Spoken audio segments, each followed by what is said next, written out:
Hello, students. This is your ever victorious Professor Patti, and I have once again defeated the two-factor authentication gremlins that are trying to ruin my life. We've got some weird shade going on today, but who cares because we have all kinds of things working today. It has been a semester, has it not? So if you go to your academic calendar, you will see for fall of 2025 when your midterm grades are due, okay? When there are catastrophic things that happen at the beginning of a semester, which happen, I'm going to estimate every 3 years, sometimes more frequently. Your saving grace is that you cannot fail this class if your professor does not tell you before the midterm grade. So any of you who are very concerned, this first 505, a lot of people who are taking it, it is your first semester in graduate school. I went to undergrad at a time when you had triplicate carbon copy papers that you did like with an advisor and discussed your career goals. And they like advised you in person in a 30-minute meeting every semester. And then you physically hand delivered it. So when I showed up to CSU in 2012, I was not prepared to have already received a Cleveland State email and that I was supposed to have read instructions and gone to a mixer and orientation and all these things. So my experience of graduate school was, this is very confusing, right? And the only reason I really got through was because I arrived on the first day, clearly I'm shy, got into group work, and the people in my group work were the people that talked to me about what we were taking next semester and who the professors were. So there's a few things about grad school that I think are really important for you to understand. The first is that your cohort, it really sucks to do all the group work and emailing back and forth and finding the times and those kinds of things. And that is okay. These are the most important relationships you will make. I don't say that because my cohort are people who I'm in business with now. It's because those relationships and the other relationships I've made within CSU alumni have really helped me understand interdisciplinary team. So you may work on this midterm as a group. My professional teaching style as an adjunct is that I'm here involuntarily and I'm here on accident, and they just keep asking me to come back, even though I don't like any of the things that you have to do with online teaching, because I have umpteen years of experience. I'm always the staff person. You can hear our surprise guest. You're ruining the surprise. I've been teaching for umpteen years, and I really like to look at how does this play out in the real world? Because after you graduate with your MSW, you are going to be out in that wide world doing case studies and interdisciplinary team presentations all the time. And you come up with them together and you have feedback together, and it looks like this. This is what fidelity reviews look like if you implement, let's say, critical time intervention, which is a case management style that is not a mental health intervention. We had nurses, we had unlicensed people, we had benefit specialists, we had there's all kinds of services that can be within critical time intervention. And so all of those people are coming together and talking about a case. So 505 is one of the courses I teach. And when I teach it live, we do the midterm in person as a group because I'm preparing you for what's going to happen in the real world. In the real world, your boss at a committee meeting, if you're on the handbook committee and the policy committee, is not going to care if you have the same thing. They want you to have the same thing. And they want you to be emailing back and forth the way you are now to get committee work done.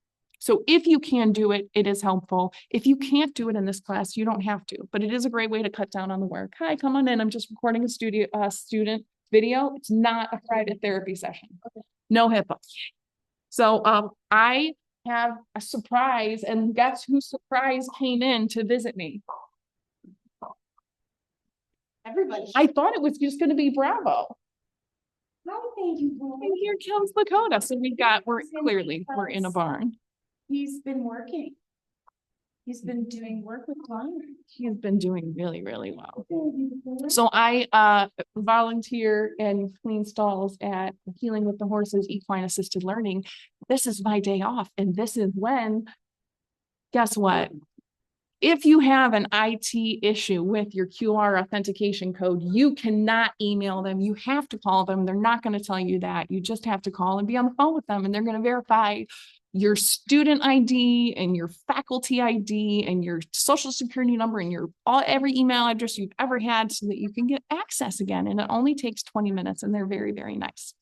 That's also part of social work in the field. I spend a lot of time on the phone with IT people trying to get HIPAA and FERPA two-factor authentication to work all the time, minimum 90 minutes a day. I am navigating documentation issues and who can see a PDF and who can't. And if you're in the field, you guys are doing that too.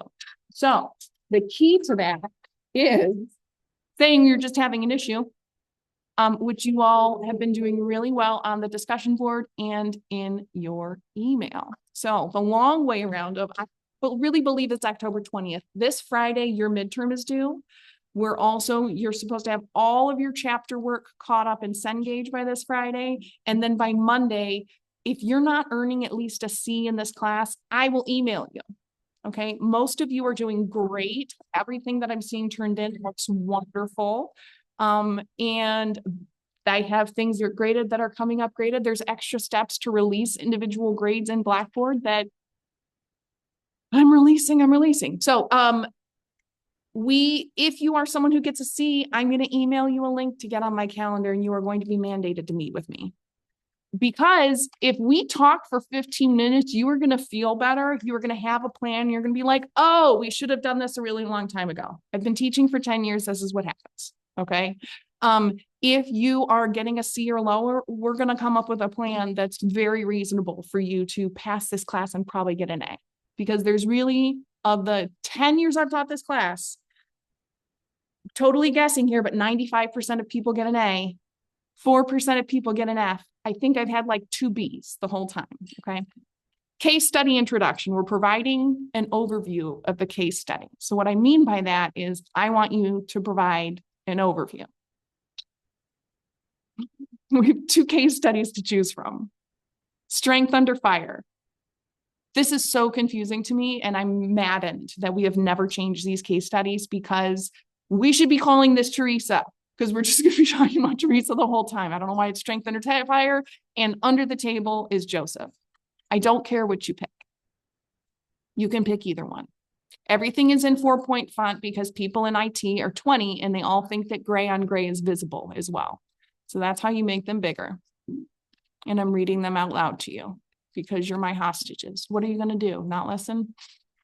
Strength under fire. This is your overview. You are a social worker in a small, private, nonprofit agency serving children with cancer and their families. That's your role, right? So chapter 1, we talk about social work roles. You're brokering, right? You're a social worker in a small, private, nonprofit agency serving children with cancer. So you're not a medical provider. You're assessing needs and linking for services. That's your role. Okay. Clients are in various stages of coping with the impact of having a seriously or terminally ill child. Coping with the impact is family life cycle transitions. People are being born, people are dying, people are getting divorced, people are going away to the military.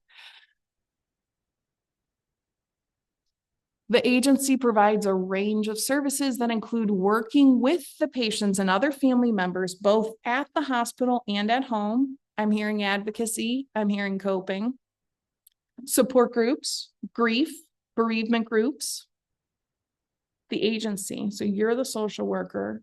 This is the agency. Sibling programs, Mom's Night Out are the services that are available. I personally can picture all of these things. Can you picture the kind of agency that's doing this? It seems like someplace Fun and intense. Okay, it is possible for families to be followed from diagnosis through several remissions through death and bereavement. What we know about cancer is that it strikes all ages, rages, classes. These are genetic disorders. There's sometimes some knowledge, there's sometimes not, but children mean you don't know what socioeconomic or regional area you're going to be dealing with.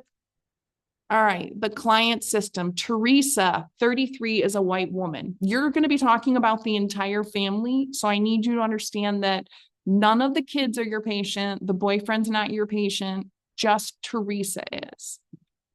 Teresa is a white woman from a rural area where she grew up as one of 11 children. Her parents are traditional second-generation German Americans. This sounds like everywhere around the Ohio River to me. The Ohio River Valley from like Tuscarawas County, Southeast Ohio, all along Southern Ohio, Southwest Ohio. Okay. Teresa maintains that she was a virgin until she and Carl married at 18, but her mother believed, deep breath, no faces while you read this.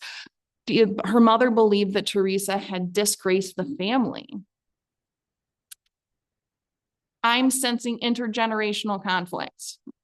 Stephanie, this is a child, was born the first year of Teresa and Carl's marriage. And as soon as Teresa became pregnant for the second time, Carl began seeing other women,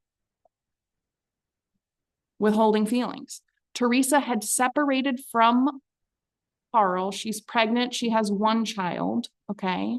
She's under the age of 20, it seems like. Moved back home with her parents by the time Emily was born, and a third child, Lewis, was the result of one night sexual encounter with a person she never saw again. I like this guy the most so far. Pizza me? Will you pizza me? Oh, flies. Okay. Teresa entered the welfare system. Oh, moving on. And relied on temporary assistance for needy families, TANF, supplemental security income, SSI, which is for someone who has a disability, food stamps, and Medicaid for support. SSDI is for people who have paid into Social Security insurance program and are collecting on disability insurance payments that they made into the SSA system. SSI is people who have an intellectual or some kind of disability. All right. Teresa met a man who has been a loyal friend, supporter, and lover who now lives with Teresa and her children, but does not attempt to co-parent. People have lots of feelings about this guy who's not named. A man. Okay, Teresa maintains frequent close contact with her extended family. She is one of 11 children who are now another source of support. Love that. About a year ago, Teresa took her middle child, Emily, to the city county hospital for a persistent cough and cold. Emily was given a preliminary diagnosis of leukemia, later confirmed more specifically as acute myelogenous leukemia. Emily's physician subsequently referred Teresa to a small nonprofit agency which serves children with cancer and their families, which is you, okay? You do not need to be, this is a trick. You do not need to be an expert in leukemia treatment or predict what is happening because this person is receiving leukemia treatment elsewhere. So we are not going into wormholes about children with cancer, okay, and medical treatments here. The school and hospital perceive Teresa as passive and lazy. Very important. The perception. Your patient, Teresa, is expressing this to you, and the school and the hospital are expressing this to you. Not always reliable in following through with medical protocol. I'm very bad at following through with medical protocol for people who perceive me as passive and lazy. I want to own that, okay? Or relying on the school to do everything in quotes. From Teresa's perspective, which means you have engaged and Teresa has shared this with you directly, the problems are others, in quotes, who try to control her financially and to some extent control the health of her child. She is also worried that Stephanie is at risk of dropping out of school at age 14 and that Emily may stop responding to treatment and die. Currently, Emily has been in remission for 3 months. In a master's program and in social work, you have to be the person who is in control and making good judgments. Okay. There is so much going on for this family, and they are used to people feeling so sorry for them or so overwhelmed that they offer way too much, clam way too deep, think about why the patients might want something or similar cases. So if we were in a real educational setting, this is what we would be talking about, and we would be really fleshing out in conversation, not on your document, in conversation and in group process. How might it be to deal with Teresa's live-in man in home therapy? This is someone who's not co-parenting. How do we support this decision or not support this decision? If you're someone who's working in that area, that's what I want you to think about, right? I want you to really think, I am a social worker. You might be a broker, a mental health provider, a substance abuse care provider, a foster care provider, a children's services worker, working for the defense department, working for the prosecution. There's a number of settings you could be in, right? But from your lens, what is something that might be difficult? What is something that might be easy, right? These are things we can talk about and process and learn. So much going on for Joseph, right? And this is what your cases will be like. So an overview of the case study could be a million billion things and could be so long, which is why I told you, please keep it to bullet points, because this is 2018, 2016. It's been done so many times. This is how many sentences we have about Joseph, who I did not read.